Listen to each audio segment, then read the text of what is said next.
intuition is what led me into Bitcoin. So yeah, well, let's ask that question. Awesome. Yeah. So when I was just reversing back, when I was in real estate, I was in real estate for 7 years, but 5 of those years were phenomenal. And the last 2 were quite tedious and disengaging. But during those last 2 years, I had a break. I had a sabbatical that went for about 15 months. And I was fortunate enough to meet this lovely couple that were running a business delivering a diploma of a teacher training and diploma in meditation.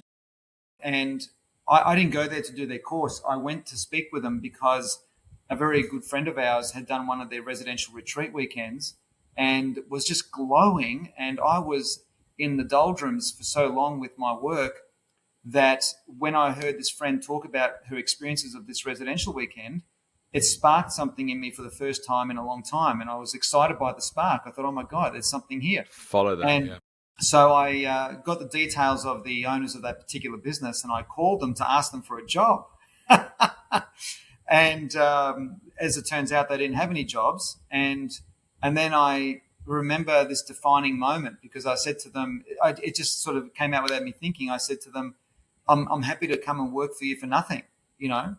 And after a series of meetings, they took me on board.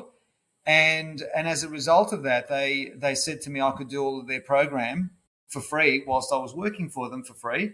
So I ended up doing these 7-day silent retreats and vision quests and a whole host of mind-altering in a natural way. There was no drugs involved or medication or anything like that. It was all very much organic.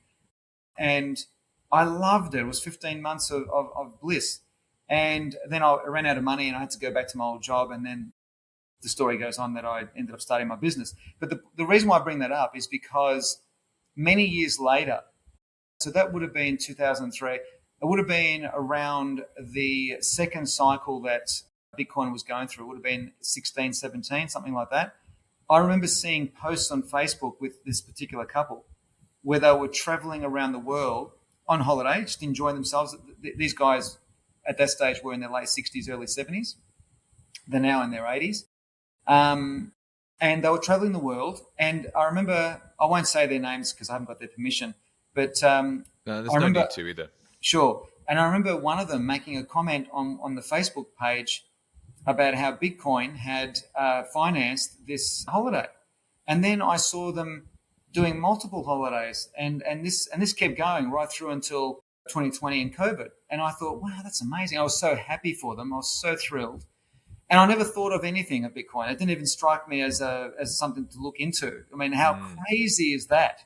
So it didn't. And then what happened? Hello, permanent holiday. Yeah, it's incredible. And then in 2020, because they got in pretty early, they got in when it was like $1,500 US or something. Wow. But so then what happened was I was listening to a fellow on YouTube who started talking about Bitcoin, and he was interviewing a Bitcoin expert. Can't remember their names. And it sounded fascinating. And then it hit me. It's like, oh my God, that couple that I worked with for so long, this was what they did. This is the pathway. And these guys, to me, the two people I worked with were one of the most high-class, deepest spiritual mentors, life mentors I've ever had in my life. So I trust them. I trust them with my sons. I trust them with anything precious to me. So I reached out and I said, hey, listen, I'm listening to this fellow, and they knew who the guy was. I said, I'm listening to this fellow on YouTube, and they're talking about, it was a course that they were selling in learning about crypto and Bitcoin. And I know that Bitcoin's not crypto. Well, it is and it isn't. But that's a whole nother conversation too. But I said, should I go down this path? And she said, she encouraged me. She said, yeah, absolutely. We've been down that path. That's how we got educated in Bitcoin. And we, as you know, we bought Bitcoin many, many years ago, and it's looked after us really, really well. And I thought, oh my God. So without knowing what I was getting into, intuitively, because I had spent so much quality time with these beautiful people who I trusted implicitly, it was based on their gentle encouragement that I invested my first $1,000 or whatever it was, might have been a couple of grand. and I just started getting into that was the beginning of me being introduced to the rabbit hole of the Bitcoin space. They were into Ethereum and other things as well, but they were heavily balanced into Bitcoin.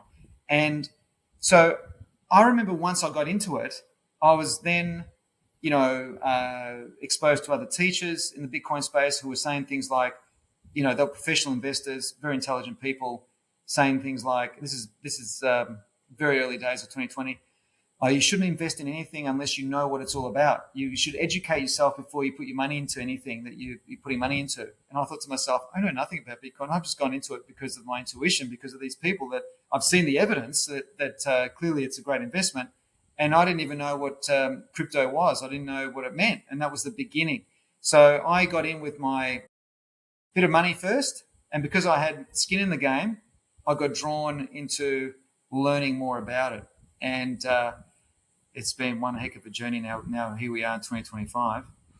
Well, Joe, what I love about that story is, whilst it's true that you should study, what are you going to buy? When are you going to buy?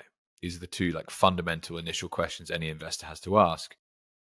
But ask someone how the Federal Reserve works. Exactly. They don't fucking know. How does electricity work? How does your mobile phone work? How does your car work? That you still own one and you still use it. And so it's in some ways it's a very, very, very important point. It's do your own research. And I take from that kind of idea, it's you're responsible, no one else, versus someone told me to do it. And it's that differentiation between self-accountability or not that's the most important lesson there, in my opinion. Absolutely. But I love what you just explained, is that investing is not just about numbers. It's about something so much more than that. And you have accessed your subconscious. Oh, this is making my hairs on my neck go up. Woo! The experience you'd had 10 years before, in which you didn't even ask to be paid to work, zero financial return, 15 years later is paying you in spades. Yeah. It's I never thought of it like that. I've never thought of it like that.